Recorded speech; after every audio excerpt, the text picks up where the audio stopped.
ओम शांति। आज 8 तारीख की मुरली है। प्रातः मुरली ओम शांति। बाप दादा मधुबन से। मीठे प्यारे प्राणेश्वर प्रिय पिता कहते हैं, मीठे बच्चे, संगम की इन अमूल्य घड़ियों में श्वासों श्वास बाप को याद करो, तुम्हारी एक भी श्वास व्यर्थ ना जाए।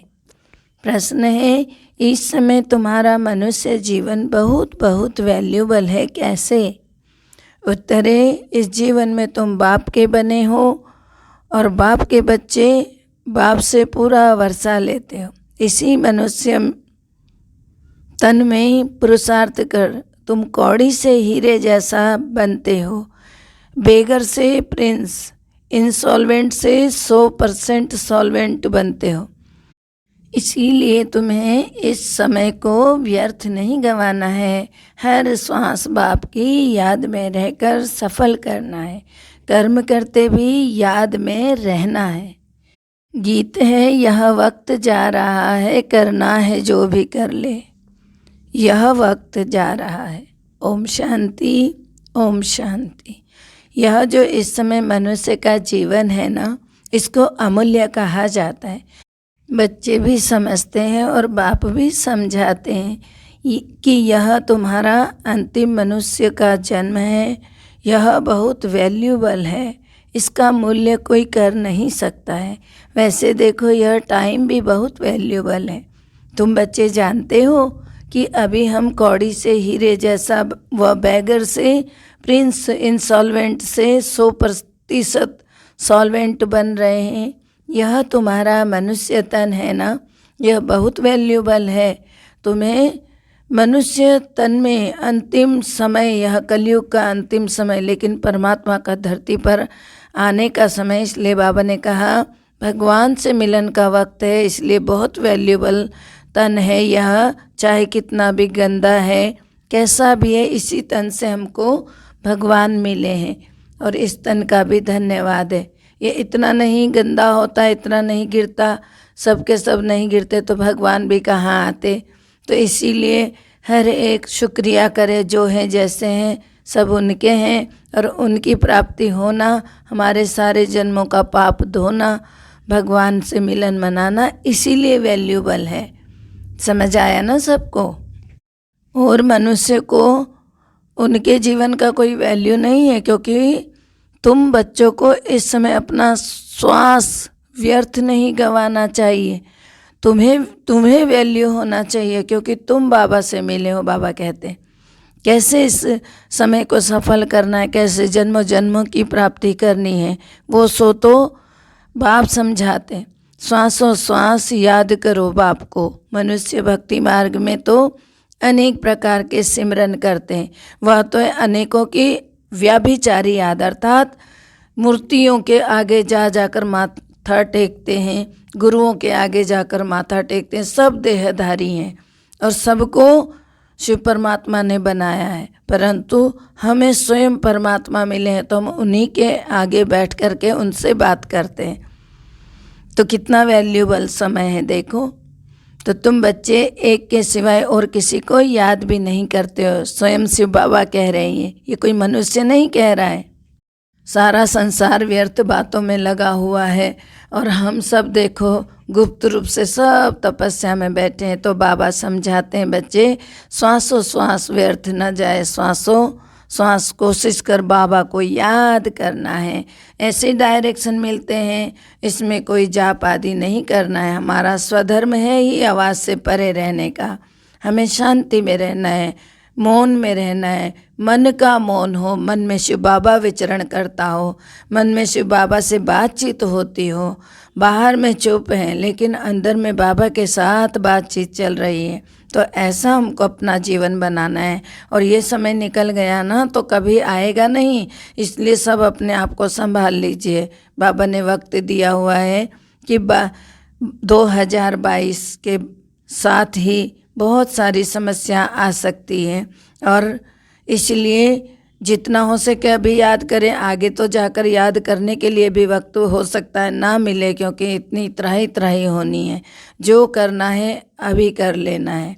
तो यह वक्त जा रहा है, बाबा ने गीत दिया है, इसीलिए दिया है। आत्मा असल में शांति धाम की रहने वाली है, यह भी हमारे सिवाय कोई नहीं कह सकता है। अब शांति धाम कहाँ है? जहाँ शिव परमात्मा स्वयं रहते, उन्होंने ही तो रचना करी, तो हम वहीं की हैं सारी। हम असल में शांति धाम के रहने वाले। कोई पूछे तुम कहाँ के रहने वाले हो? ये दुनिया तो बाद में आए, पहले हम कहाँ थे? शांति धाम परम धाम में थे। तो हम आत्मा तो शांति धाम की रहने वाली हैं। बाकी यहाँ के लिए पूछते हो तो यहाँ हम फलानी जगह रहने वाले, ऐसे बताना पड़ता है। शांति धाम से यहाँ आकर पाठ बजाना ही पड़ता है शरीर लेकर। अभी यह है मृत्यु लोक का अंतिम जन्म, इसमें श्वास व्यर्थ नहीं गंवाना चाहिए। बार बार बाबा आपको याद दिला रहे हैं कि श्वास याद कीजिए, बिल्कुल भी वेस्ट नहीं करना है कोई भी पल। तो वो लोग तो बहुत फास्ट व्रत वगैरह रखते हैं, खाली बाहर ही होता है। इनको कहना है, उनको तो कहना है कि क्यों तुम टाइम वेस्ट करते हो, इससे ऊंचे बाप को याद करो तो कितना तुम्हें प्राप्ति हो जाए। उनको समझाना चाहिए। बाबा ने कहा यह भी तुम जैसे कि जीवाघात करते हो। अगर तुम भूखे रहते हो तो समझो तुम आत्मा को, मतलब शरीर मशीनरी है, उसको खाने की ज़रूरत है, लेकिन आप खाना नहीं खा रहे हैं तो जीवाघात कर रहे। देना चाहिए विकारों को, छोड़ते हो खाना तो क्या करते हो? बाबा हमें कई बार मुरलियों में समझाते हैं। तो ये सब करने से कोई भगवान की प्राप्ति नहीं होती है। भगवान की प्राप्ति होती है अपनी आदतों को सुधारने से। मेन पॉइंट है आदतें सुधारो। देवी देवताओं की कैसी आदतें थी वैसे बनो। फिर बाबा ने आगे कहा कि आत्माघात नहीं कहेंगे, जीवाघात कहेंगे, क्योंकि भूखे रहते तो जीवाघाती महापापी कहते हैं। तो इस समय अपने शरीर को तकलीफ़ देना, कई बार हत्या भी कर लेते हैं, सिर भी काट कर चढ़ाने वाले ऐसे ऐसे भक्त हुए हैं। तो बाबा ने कहा ये सब अपने आप को तकलीफ़ देना है, इससे होता कुछ नहीं। या तो महापाप करते हो, पुण्य की जगह और ही पाप करते हो। तुम कह सकते हो कि इस समय तुम महान पुण्य आत्मा बन सकते हो इस पुरुषार्थ से। उन्हों को यह पता ही नहीं है कि बाप यहाँ आया हुआ है। यह बाप दादा है ना, शिव बाबा ब्रह्मा दादा। तो प्रजापिता ब्रह्मा तो देखो मशहूर हैं। फिर आगे बाबा कहते हैं वह तो कह सकते हैं ना कि क्योंकि ऐसे वैल्यूबल शरीर का घात करते हो तो ऐसे, इससे तो मन मना भव, मना भगवान को याद करो, बाप को याद करो तो जीवन मुक्ति अपने आप मिल जाएगी। अथवा कोई द्वारा मैसेज भी भेज सकते हैं हो, दिल्ली वाले बच्चे भी भेज सकते हैं कि इस समय यह दुनिया बदल रही है। सबको मैसेज कर दो कि गलत कार्य मत करो, बस समय बदल रहा है, दुनिया बदल रही है। तो इस पुरुषार्थ से तुमको जीवन मुक्ति मिल सकती है। भगवान को सब कुछ बता सकते हो। तो देखते हो सामने महाभारत की लड़ाई भी है। इसीलिए बाबा कहते हैं बच्चों को एक भी श्वास वेस्ट नहीं करना चाहिए। सारा कल्प सीढ़ी नीचे उतरते उतरते एकदम तमो प्रधान बन गए हैं ना, अब फिर सतो प्रधान बनना है। इसमें थोड़ी सी मेहनत लगती है। मासी का घर नहीं है। जनक को 1 सेकंड में जीवन मुक्ति कैसे मिली? और बाबा ने कहा चाहो तो 1 सेकंड में भगवान पर भरोसा रखकर अपने आप को मुक्त कर सकते हो, परंतु वो समझ में ही नहीं आता। वह भी फिर तुम जानते हो ना, लिख सकते हो जीवन मुक्ति 1 सेकंड में बिना कौड़ी खर्चा किए मिल सकती है। तो यह बाबा ही हमें जीवन मुक्त बनाते हैं। यह मृत्यु लोक का लास्ट जन्म है, अमर लोक में है जीवन मुक्ति। तो बाबा कहते हैं मृत्यु लोक में है जीवन बंद, अमर लोक में है जीवन मुक्ति, वरना वहाँ सुखी सुख है। और मृत्यु लोक ये कलयुग में दुखी दुख है। यह भागवत में भी गाया हुआ है। यह भी एक कहानी बना दी है कि जनक को ज्ञान देने वाला कोई मिल ना सका। तो बाबा ने आगे कहा परमपिता परमात्मा ब्रह्मा के द्वारा ज्ञान देते हैं, इसको ही ब्रह्मा ज्ञान कहा जाता है। तो ब्रह्मा को भी तो जरूर किसी ने दिया होगा ना ज्ञान, तो वो कौन था? सब गैस करेंगे। ज्ञान सागर तो परमपिता परमात्मा है, तो ब्रह्मा को ज्ञान किसने दिया? तो वही तो देंगे ना, वही ब्रह्मा द्वारा आकर देते। त्रिमूर्ति चित्र द्वारा तुम अच्छी तरह से समझा सकते हो। कोई भी अंदर आते हैं तो उनसे पहले पूछो बोर्ड पढ़ा, क्या लिखा हुआ है? बीके प्रजापिता ब्रह्मा के बच्चे ठहरे। प्रजापिता को सिर्फ कुमारियाँ ही होंगी क्या? तो जरूर कुमार भी होंगे। तो हमारी यह फैमिली हो गई ना, हमारा यह परिवार हो गया। ब्रह्मा बाबा है, ब्रह्मा किसका बच्चा है? शिव बाबा का बच्चा। इन द्वारा स्थापना कर रहे हैं शिव बाबा। तो बाबा की फैमिली भी तो फैमिली हो गई ना। यह फैमिली की फैमिली भी है और पाठशाला की पाठशाला भी है। तो सर्व का सद्गति दाता तो एक ही बाप है, वही यह दुनिया स्थापन कर रहे हैं। तो जरूर डेविल वर्ड खत्म होगा। राइज और फॉल भारत का ही होता है ना। तो भारत ही हेवन से हेल एकदम उच्च से नीच बनता है। हेवन माना नई दुनिया। बुद्धिमान जो होंगे वह समझेंगे कि बरोबर आदि सनातन देवी देवता धर्म था। तुम लिखते भी हो ना, डिटीज अर्थात देवी देवता धर्म कैसे स्थापन हो रहा है। तो एक सेकंड में जीवन मुक्ति कैसे मिलती है, आकर समझो। अभी यह पुरानी दुनिया है, वह बदल कर नई दुनिया बन रही है। इसीलिए यह अंतिम जन्म बहुत वैल्यूबल है, इनका बहुत महत्व है। जबकि हम बाबा से वर्षा लेते हैं और आदि सनातन देवी देवता धर्म वाले ही आकर वर्षा लेंगे। तो बाबा कहते हैं अगर नहीं लेते हैं तो समझ जाना चाहिए कि यह 84 जन्म लेने वाला नहीं है, सूर्यवंशी में आने वाला भी नहीं है, अर्थात देवी देवता धर्म में नहीं आएगा। पिछाड़ी में आएंगे ये सब जो वर्षा नहीं ले रहे हैं। जिनकी फुल ज्योत जगती है वह सतयुग में आएंगे। पीछे दिन प्रतिदिन कम ताकत वाले होंगे। महान सौभाग्यशाली ही एक्यूरेट नई दुनिया में आएंगे। रहना तो नए मकान में चाहिए, 10-12 वर्ष के बाद जाकर रहें। ऐसा कच्चा पुरुषार्थ क्यों करना चाहिए? मम्मा बाबा नई दुनिया में महाराजा महारानी बनते तो हम भी क्यों ना बने। सर्विस को बढ़ाएं, बच्चों का यह ख्याल चलना चाहिए। बाबा कहते हैं मैं तुमको आज बहुत गुह्य बात सुनाता हूँ। तो बाप को जान लिया तो जीवन मुक्ति का हकदार तो बन ही जाएंगे। ज्ञान का विनाश तो होता नहीं है। कई मनुष्य तो अच्छी रीति समझते हैं। बाबा ने कहा आज मैं तुम्हें बहुत गहरी बात समझा रहा हूँ कि अगर तुमने ज्ञान को जान लिया तो मुक्ति तो तुम्हें मिल ही जाएगी, लेकिन जीवन मुक्ति के लिए थोड़ी मेहनत रहती है। तो ज्ञान का विनाश कभी होता नहीं है।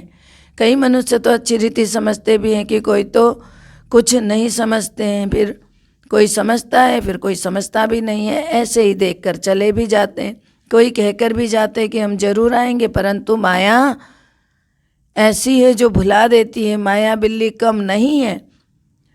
गुल बकावली का भी एक खेल भी दिखाते हैं ना, यह भी मिसाल तुम्हारे लिए था। तो बाबा ही है जो समझाते हैं कि यहाँ भी तुम आए हो माया पर जीत पहन करके जगत जीत बनने के लिए। तो इस पर कहानी भी बनी हुई है। तो बाबा कहते हैं कि तुम योग बल में रहते हो माया पर जीत पाने के लिए, परंतु माया बिल्ली पासा फिरा देती है। गुल बकावली अल्लाह अव्वल दिन, यह सब इस समय की बातें हैं। बाबा कहते हैं कि अल्लाह ही अव्वल दिन होता है। तो देवता धर्म की स्थापना करते हैं ना, तो हातिम ताई का खेल भी इसी समय का है।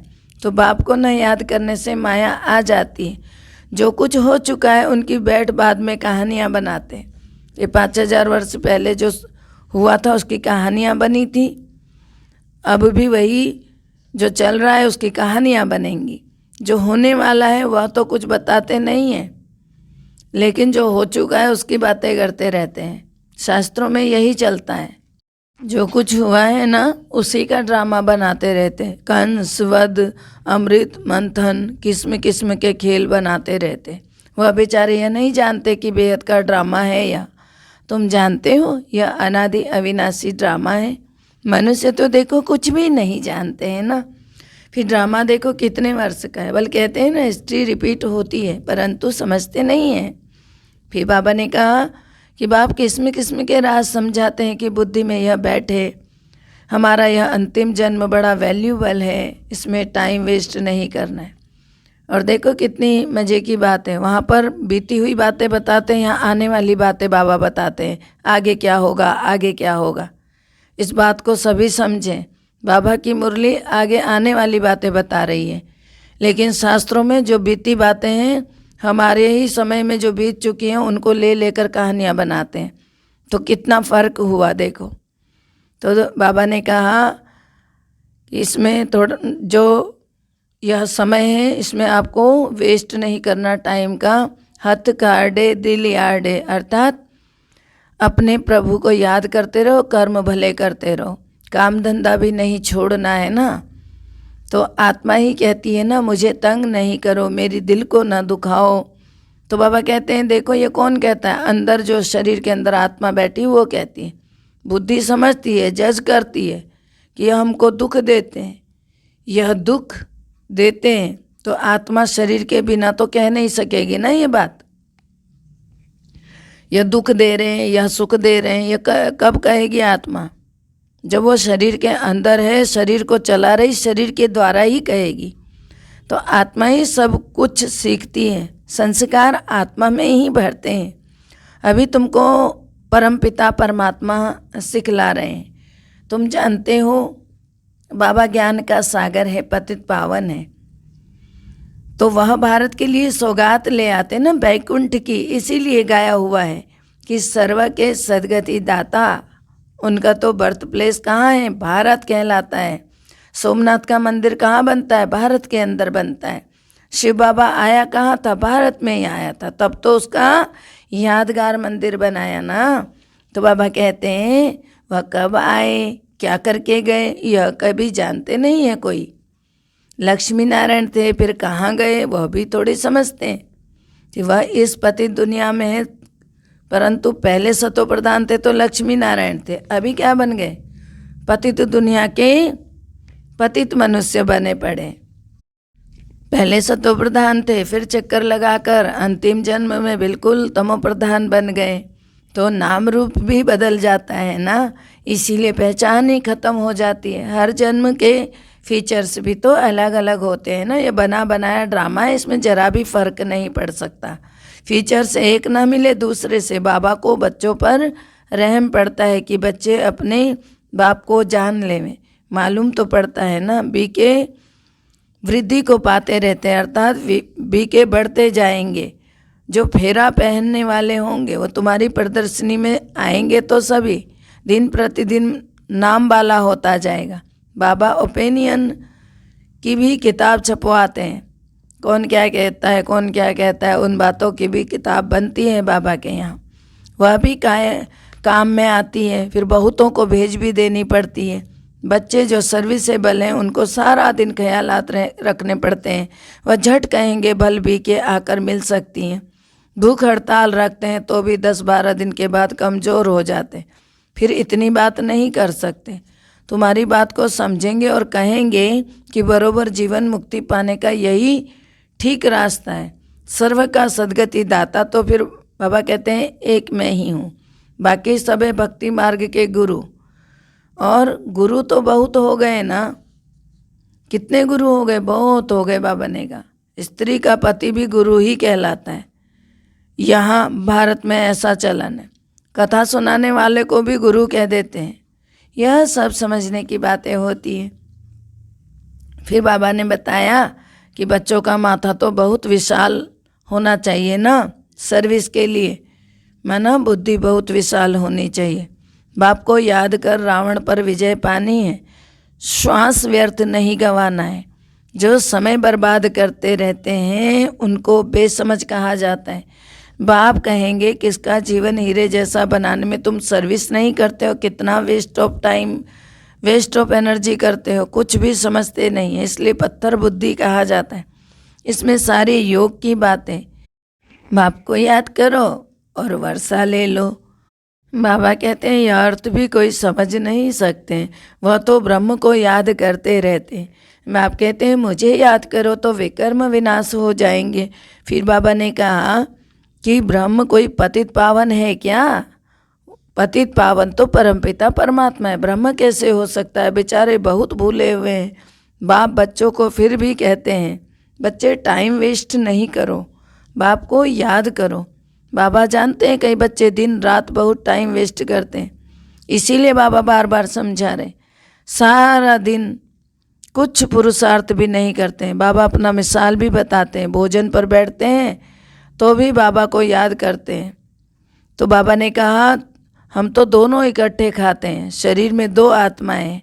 याद करते करते फिर भूल भी जाता हूँ और ख्यालात आ जाते हैं। तो ध्यान रखना पड़ता है कि भाई याद करते करते खाना खाएं, याद करते करते सारे कार्य करें, भूलें नहीं। अगर भूल हो जाती उसी समय अपने आप को याद दिलाए, अरे ये क्या कर रहे हो, बाबा को याद करो, अंदरूनी चलता रहे। इसके ऊपर जवाबदारी तो बहुत है, ब्रह्मा बाबा के ऊपर बहुत ही ख्यालात आते हैं, बाबा बता रहे हैं। इसलिए बाबा कहते हैं कि तुम जास्ती याद में रह सकते हो। ब्रह्मा को तो बहुत मेहनत करनी पड़ती है। हमेशा समझो कि शिव बाबा समझाते हैं, ब्रह्मा बाबा ही मत देखो, उनको देखते ही समझो ये शिव बाबा समझा रहे हैं, उनको ही याद करो। यह शिव बाबा आदेश दे रहे हैं कि ब्रह्मा तन में ही मुझे देखो। तो ब्रह्मा को याद करने से शिव बाबा भूल जाएगा। बच्चों को पहले तो अपना ही कल्याण करना है। अगर तुम शिव बाबा की जगह ब्रह्मा को याद करते हो तो फिर ब्रह्मा के अंदर शिव को नहीं देखते हो तो फिर क्या होगा? अपना ही अकल्याण करते हैं। फिर बाबा कहते हैं कि शिव बाबा को याद करना है तो ब्रह्मा को भी शिव बाबा रूप में देखो। तो ऐसे ही दूसरों का कल्याण करते रहते हैं, अपना करते नहीं हैं।